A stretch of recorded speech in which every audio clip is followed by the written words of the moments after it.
Assalamualaikum warahmatullahi wabarakatuh. Perkenalkan, nama saya Aris Munandar SPD, Guru Bahasa Indonesia SMP Negeri 3 Demak. Kali ini saya akan berbagi aksi nyata topik 2. Mengapa kurikulum berubah?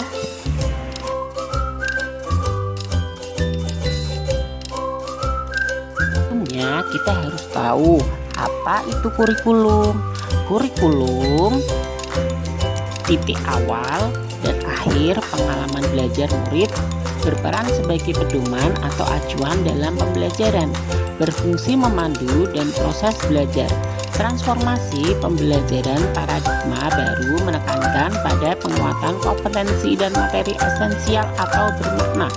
Desain kurikulum berdasarkan pada kebutuhan murid dan disesuaikan dengan kondisi zaman saat ini, bersifat kompleks dan multimedia.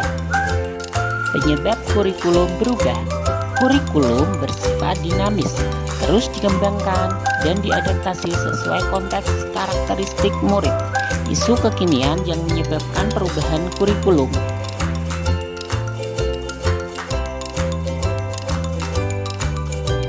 Penyebab kurikulum diadaptasi. Satuan pendidikan yang beragam menyebabkan kurikulum perlu diadaptasi. Kurikulum diadaptasi sesuai kebutuhan sekolah dengan memperhatikan lingkungan dan ekosistem sekolah, karakteristik murid. Setiap satuan pendidikan menetapkan KOSP atau Kurikulum Operasional Satuan Pendidikan. KOSP adalah dokumen hidup yang disesuaikan dengan kebutuhan murid. Tolak ukur adaptasi kurikulum yaitu 1. Kenegaraan latar belakang, 2. Kemampuan murid. Tujuan adaptasi memastikan setiap murid berkembang sesuai kodratnya. Kurikulum dalam pembelajaran. Komponen operasional pendidikan yaitu karakteristik satuan pendidikan, visi, misi, dan tujuan.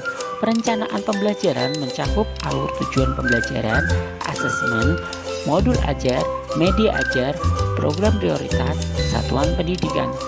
Pengorganisasian pembelajaran mencakup muatan kurikulum, beban belajar, program ekstrakurikuler, dan proyek penguatan profil pelajar Pancasila. Sistem pendampingan evaluasi dan pengembangan profesional. Prinsip pengembangan KOSP yaitu 1. Berpusat pada murid, 2. Kontekstual, 3. Esensial, 4. Akuntabel, 5. Melibatkan berbagai pemangku kepentingan.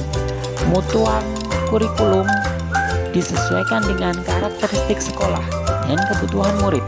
Pembelajaran disusun sesuai konteks sehingga murid mendapatkan pembelajaran yang lebih bermakna. 5 prinsip pembelajaran. 1. Mempertimbangkan kebutuhan capaian setiap murid. 2. Mengarahkan pada masa depan yang berkaitan. 3. Mendukung perkembangan kognitif dan karakter siswa. 4. Membangun kepastian belajar murid menjadi pembelajaran sepanjang hayat. 5. Menyesuaikan konteks kehidupan murid. Capaian pembelajaran atau disingkat CP.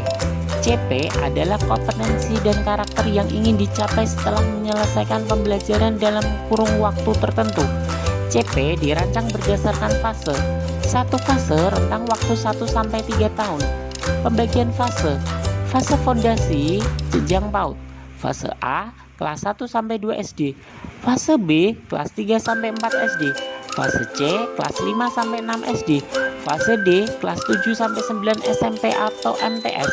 Fase E kelas 10 SMA atau SMK atau MA atau MAK.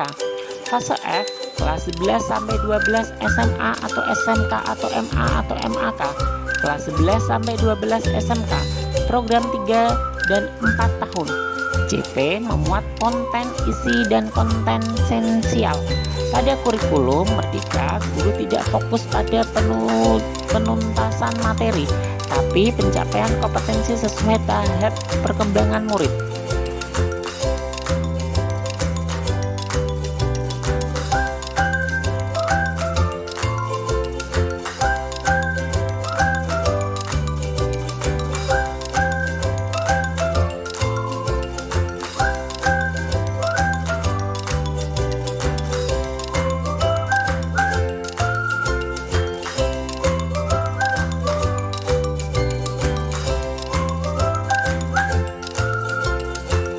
Terima kasih sudah menyaksikan. Jangan lupa like dan subscribe.